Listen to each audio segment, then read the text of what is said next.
நல்லவங்களுக்கும் வணக்கம். இது ரவிக்குமாரின் அரசியல் உண்மைகள். இன்றைய அரசியல் உண்மைகள் ஒரு சிலருக்கு கொஞ்சம் மனக்கசப்பாக தான் இருக்கும். அப்படி மனக்கசப்பாக இருக்கிறவங்க ஆரம்பத்திலே கொஞ்சம் வெளியேறிடுங்கன்னா இன்றைய கண்டென்ட்டு கொஞ்சம் ஒரு மாதிரி அப்படியே ரஃப்பாக இருக்கிற மாதிரி தான் தோணும் உங்களுக்கு. ரொம்ப டெரரான கண்டென்ட்லாம் உள்ளே இருக்கிறது. ஏன் அப்படின்னா ஒரு சிலர் ஸ்பீச்சை வந்து முழுசாக கேட்டு இங்கே விவாதங்கள் பண்ணாங்கன்னா பரவாயில்ல. தமிழக ஊடகங்கள்லாம் மோடி அவர்கள் என்ன சொல்கிறாரு அப்படின்றத முழுசாக கேட்குறதில்ல, இல்லை ராகுல் காந்தி அவர்கள் என்ன சொன்னார்ன்றதை முழுசாக யாருமே கேட்கல. அந்த மைய கருத்தை மட்டும் எடுத்துக்கிட்டு தனது விவாதத்துக்கு பெரிய அளவுக்கு பேசுகிறாங்க. மோடி அவர்கள் வந்து இஸ்லாமியர்களை ரொம்ப மத ரீதியாக வந்து பண்ணுறாருன்னு ஆக்சுவலாக முழுசாக என்ன சொன்னார் அப்படின்ற ஒரு கண்டென்ட்டே இங்கே விட்டுட்டாங்க. இப்போ ஏன்னா அவர் ஹிந்தியில் பேசிட்டாருன்றதுனால நம்ம இன்றைக்கி பெரிய அளவுக்கு வாதம் பண்ண போகிறோம். இன்னும் மற்ற தகவல்கள் நிறைய இருக்க போகிறது. கொஞ்சம் கஷ்டமாக தான் இருக்கும் நிறைய பேர்த்துக்கு. கஷ்டமாக இருந்தால் ஆரம்பத்தில் கொஞ்சம் ப்ளீஸ் நான் ரொம்ப போயிடலாம் நம்ம வீடியோக்குள்ளே பொறுத்த மாதிரி நீங்கள் நம்ம சேனல் சப்ஸ்கிரைப் பண்ணலாம். சப்ஸ்கிரைப் பண்ணிட்டு வாங்க. மறக்காம பெல் பட்டனை கிளிக் பண்ண ஆல் ஆப்ஷன்ஸ் கொடுங்க. வீடியோக்குள்ள போகலாம்.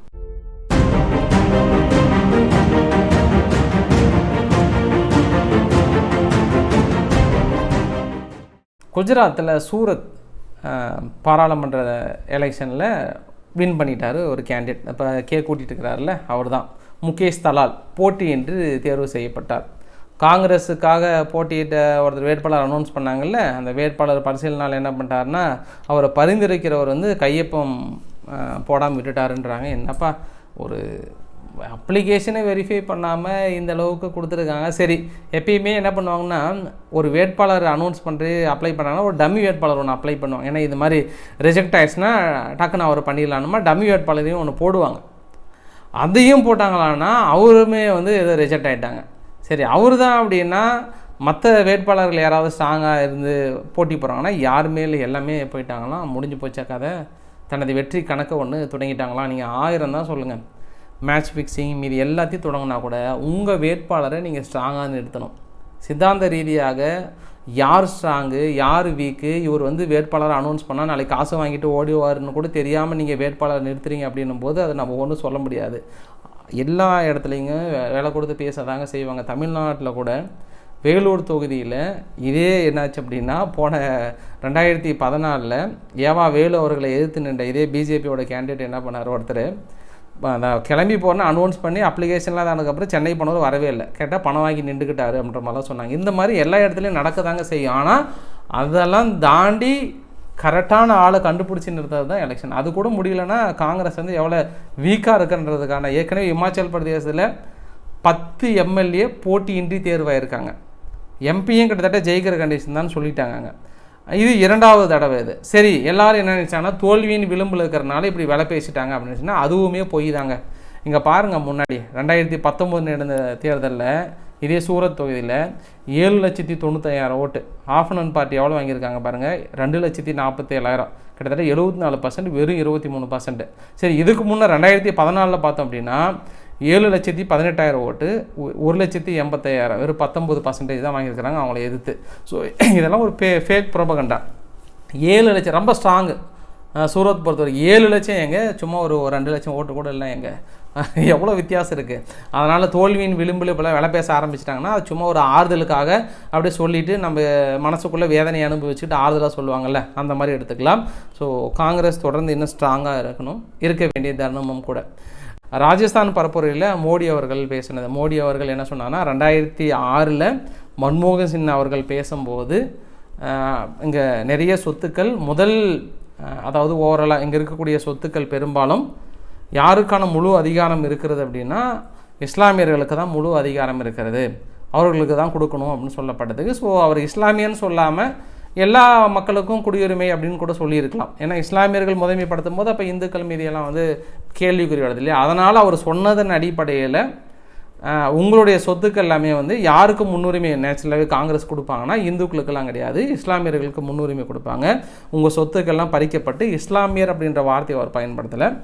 வந்தியரிகள், அதாவது அங்கேருந்து அகதிகளாக வந்தவங்க, அது யாரனாலும் இருக்கலாம், அகதிகளாக வந்தவங்களுக்கு உங்களோட சொத்துக்கள் பிரித்து கொடுக்குறாங்க. எடப்பாடி பழனிசாமி அவர்கள் கூட என்ன சொல்லியிருந்தாங்கன்னா, ஏடிஎம்கேவுடைய தலைவர், பிரதமருடைய பேச்சு வந்து இந்திய இறையாண்மைக்கு எதிரானது, இந்தியா வந்து மதசார்பற்ற நாடு, இப்படி சொல்லியிருக்கக்கூடாது, மற்ற இஸ்லாமிய மனதை வந்து புண்படுத்துகிற மாதிரி நடந்துக்கூடாதுன்னு இருக்காங்க. எதிர்க்கட்சிகள் பெரிய அளவுக்கு போராட்டம் பண்ணியிருக்கிறாங்க, பெரிய அளவுக்கு எதிர்ப்புகள்லாம் தெரிவிச்சிருக்கிறாங்க. குறிப்பாக உத்தவ் தாக்கரே அவர்கள் என்ன பண்ணியிருக்கிறாருன்னா, அவங்க ஒரு பாட்டு ஒன்று கிரியேட் பண்ணுறாங்க அவங்க கட்சிக்கு. விடியல் தரும் உதய தாக்கரே என்ற மாதிரி ஒரு பாட்டு ஒன்று கிரியேட் பண்ணியிருக்காங்க. இந்த பாட்டு என்னன்னா, இந்துக்கள் ஹிந்து அப்படின்ற ஒரு வார்த்தையெல்லாம் இடம்பெற மாதிரி, அவங்களுக்கு உரிமை கொடுக்குற மாதிரியான ஒரு பாட்டெல்லாம் வந்திருக்கு. அதில் என்ன பண்ணிட்டாங்க, அந்த பாட்டை வந்து தேர்தல் ஆணையம் நீக்க சொல்கிறாங்க. ஆனால் இவர் என்ன சொல்கிறாருன்னா, மோடியவே நீங்கள் எடுத்து கேட்கல, என்னை மட்டும் எடுத்து கேட்குறீங்களா, நான் வந்து நீங்கள் சொல்கிறதெல்லாம் கேட்க முடியாது, தேர்தல் ஆணையம் பேச்செல்லாம் நான் கேட்க முடியாது, என்ன பண்ணுறியோ பண்ணு, முடிஞ்சால் என்ன பண்ணுறேன் தேர்தல் ஆணையத்தை எதிர்த்து பேச ஆரம்பிச்சிட்டாரு. தேர்தல் ஆணையம் பேச்செல்லாம் கேட்க முடியாது, நான் அப்படி தான் பண்ணுவேன் அப்படின்னு சொல்லியிருக்கிறாரு. ஸோ இந்த எதிர்த்து பேசுறது மட்டும் இல்லாமல் மோடி அவர்களுக்கு தொடர்ந்து எதிர்ப்பு அலைகள் வீசியிருக்காங்க. இஸ்லாமியர்களுக்கு எதிராக வந்து பேசியிருக்கிறாங்க. பிஜேபி ரொம்ப கூலாக சொல்லிட்டாங்க. 2006 மன்மோகன் சிங் அவர்களை சொன்னதை வச்சு தான் நான் குறிப்பிட்டு சொன்னோம், நீங்கள் எங்கே வேணாலும் முறையிடுங்க, நீங்கள் திருச்சி பேசிக்கோங்க, நான் சொல்லாத சொல்லிக்கோங்க, அதில் எந்த கவலையும் கிடையாது. எனக்கு தமிழக ஊடகங்கள் என்ன சொல்கிறாங்கன்னா, அவர் 36 நிமிஷம் பேசுனதெல்லாம் கட் பண்ணிவிட்டு இங்கே கண்டென்ட்டுக்கு என்ன தேவையோ அது மட்டும் எடுத்துக்கிட்டாங்க. அதனால் பெரிய விவாத பொருளாக இருக்கிறது. இதில் சைடு கேப்பில் ஓடி வந்து என்ன சொல்லிட்டாங்கன்னா, மம்தா பானர்ஜி அவர்கள் என்ன சொல்லிட்டாங்கன்னா, இந்தியா கூட்டணி ஆட்சிக்கு வந்தால் நான் முழு ஆதரவு நான் தான் இருக்காங்க. இந்தியா கூட்டணி ஆட்சிக்கு வந்தால் முழு ஆதரவு அப்படின்னும் போது இங்கே பிரதானமாக எதிர்க்கட்சிகள் வந்து மோடி அரசாங்கத்தின் மீது என்ன குற்றச்சாட்டு வைக்கிறாங்கன்னா, இதுக்கப்புறம் மோடி வந்தாங்கன்னா ஜனநாயகம் இருக்காது, மக்கள் நிம்மதியாக நடக்க முடியாது, வெளியே போக முடியாது, ஓட்டு கேட்க முடியாதுன்னு சொல்கிறாங்களே. பாருங்கள், இந்த வீடியோ பற்றி என்னென்னா, இது வெஸ்ட் பெங்காலில் ஒரு நாளைக்கு முன்னாடி எடுத்தது. பிஜேபிக்காக ஓட்டு கேட்க ஆட்டோவில் வராரு, அவரை போட்டு அடித்து தும்சம் பண்ணி துரத்துறாங்க கேமரா முன்னாடியே. இது இங்கே மட்டும் இல்லை, வெஸ்ட் பெங்காலில் ஒரு ஜனநாயகமே இல்லாத ஒரு இடம் எதுனா வெஸ்ட் பெங்கால் தான். மிகப்பெரிய அளவுக்கு இது மாதிரியான வன்முறைகள் வந்து கட்டவிழ்த்து விடப்படுகிறது. இதைக்கெல்லாம் இந்திய கூட்டணிகள் ஏன் கேட்காமல் இருக்காங்க, ஏன் அங்கே காங்கிரஸ் எதிர்த்து அரசியல் பண்ணாமல் இருக்குது? அதனால தான் வெஸ்ட் பெங்காலில் காங்கிரஸ் வளர வேண்டிய இடத்துல பிஜேபி மிக பிரகாசமாக வளர்ந்து கொண்டிருக்கிறது. அந்த இடத்துல உங்களுக்கு சீட்டு கொடுக்கல, நீங்கள் எதிர்த்து தைரியமாக கேள்வி கேட்கணும்ல. காங்கிரஸ் இந்த இடத்துல கேள்வி கேட்க விடுறாங்க. இதனால தாங்க காங்கிரஸ் இந்தியா முழுசாக வளரல. எங்கெந்த இடத்துல கேள்வி கேட்கணுமோ அந்த இடத்துல கேள்விகளை கேட்டு சரியான முறையில் கொண்டு போயிருந்தாங்கன்னா அது கரெக்டாக வளர்ந்துருக்கும். இங்கெல்லாம் வந்து மௌனமாக இருந்துட்டு, ஏன் அப்படின்னா நாளைக்கு ஜெயிக்கிற பட்சத்தில் நம்மளுக்கு ஆதரவு தேவையில்லையா அவங்கக்கிட்ட, அதனால் இந்த இடத்துல மௌனம் காக்குறாங்க. அதனால் தனது கட்சிகளை வந்து கரைந்து கொண்டிருக்கிறது வெஸ்ட் பெங்காலில். இது மட்டும் இல்லாமல் ஹைதராபாத்தில் நேற்று என்ன பண்ணிட்டாங்க, மாதவி லதா இவங்க தான் அசதுதீன் ஓவைசி அவர்களை வந்து எதிர்த்து நிற்கிறாங்க.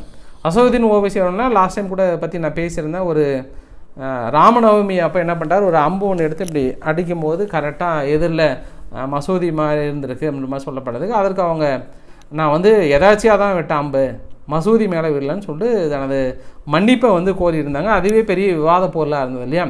இந்த வீடியோ பற்றி என்ன சொல்லுவார்னா, அவர் பாதுகாப்பு பணிகள் இருக்கக்கூடிய ஒரு இன்ஸ்பெக்டர், சப் இன்ஸ்பெக்டர் என்ன பண்ணிட்டாங்க, அவரை கட்டி பிடிச்சி அரவணைச்சி ஒரு வாழ்த்து ஒன்று தெரிவிச்சிட்டாங்க. அவர் கட்டி பிடிச்சி அரவணைச்சி வாழ்த்து தெரிவித்து அடுத்த 1 ஹவரில் என்ன பண்ணிட்டாங்க, அவர் வேலையை விட்டு தூக்கிட்டாங்க. அது எப்படி நீங்கள் அவங்களுக்கு போய் வாழ்த்து தெரிவிக்கலான்ட்டு. இதுவே இப்போ சமூக ஊடகங்கள் ஹைதராபாத் ஃபுல்லாக என்ன பரவ இருக்காங்கன்னா, இதே அவர் வந்து அசதுதீன் ஓவைசி அவர்களை போயிட்டு கை கொடுத்து ஆதரவு தெரிவிச்சிருந்தால் அவங்க நீக்கியிருக்க மாட்டாங்க. இதுதான் இந்துக்கான செக்குலரிசம். இங்கே வந்து இவங்களுக்கு ஆதரவு தெரிவித்ததுனால நீக்கிறாங்க, அப்போ அவங்களுக்கு ஆதரவு தெரிவிச்சுனா நீக்க மாட்டாங்க. அப்போ இதனால தான் இந்துக்கள் வந்து 2ஆம் தர குடிமக்களாகவும் இஸ்லாமியர்கள் முதல் தர குடிமக்களாகவும் இருக்கிறார்கள். விவாதத்தில் பெரிய அளவுக்கு பேசியிருக்கிறாங்க. தேர்தல் நடத்தை விதிமுறையின்படி ஒரு அரசாங்க பொறுப்பில் இருக்கக்கூடிய நபர் அது மாதிரி போயிட்டு ஆதரவு கொடுக்கும்போது அவர் எப்படி நடுத்தரமாக இருந்து நடுநிலையாக இருந்து தேர்தல் நடத்திடுவாங்க, அது கேள்விக்குறியாக இருக்கு இல்லையா. இப்போ ஒருத்தர் வந்து ஒரு வேட்பாளரை போய்ட்டு கை கொடுத்து ஆதரவு கொடுத்து நீங்கள் ஜெயிச்சிருவீங்கன்னு சொல்லும்போது அவர் அந்த ஆஃபீஸர் எலெக்ஷன் பணியில் இருக்கும்போது எப்படி நடுநிலையாக இருப்பார், அவர் நடுநிலையாலாம் இருக்க மாட்டார். அதன் அடிப்படையில் கூட தூக்கியிருப்பாங்க. சரி, இப்போ ராகுல் காந்தி அவர்கள் தான் மிகப்பெரிய ஒரு கண்டென்ட் கிரியேட்டர். யாருக்கு? பிஜேபி அவர்களுக்கு. பிஜேபி வந்து ராகுல் காந்தி அவர்கள் பேசின வசனம் என்னென்னா, இன்றைக்கி நிறைய இளைஞர்கள் வந்து இன்ஸ்டாகிராம் ஃபேஸ்புக்கெலாம் போயிட்டு அப்படியே பார்த்துட்டு நிறைய பேர் இருக்காங்க. அந்த இளைஞர்கள்லாம் ஒன்று சொல்ல விரும்புகிறேன். நீங்கள்லாம் எங்கள் அரசாங்கம் தேர்ந்த உடனே வருஷத்துக்கு ஒரு தடவை 1 லட்ச ரூபாய் டகாட்டக்குன்னு உங்கள் அக்கௌண்ட்டில் வந்து வந்துகிட்டே இருக்கும் அப்படின்னு டகாட்டக்குன்னு உங்கள் அக்கௌண்ட்டில் டக்குன்னு கிரெடிட் ஆகுன்ற மாதிரி சொல்லியிருக்காங்க.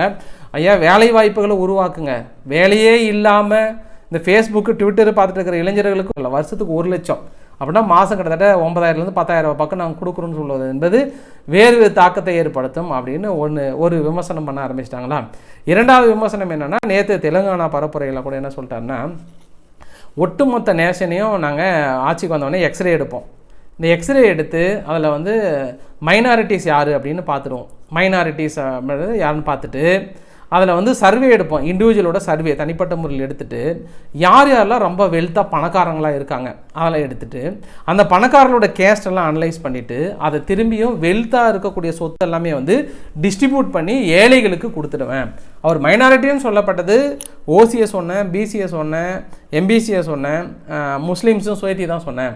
ஆனால் எதிர்கட்சிகள் வந்து அந்த இடத்துல முஸ்லீம்ஸ் மட்டும் தான் குறிப்பிட்றாங்கன்னு இருக்காங்க. சரி, அதை கூட விட்டுருங்க.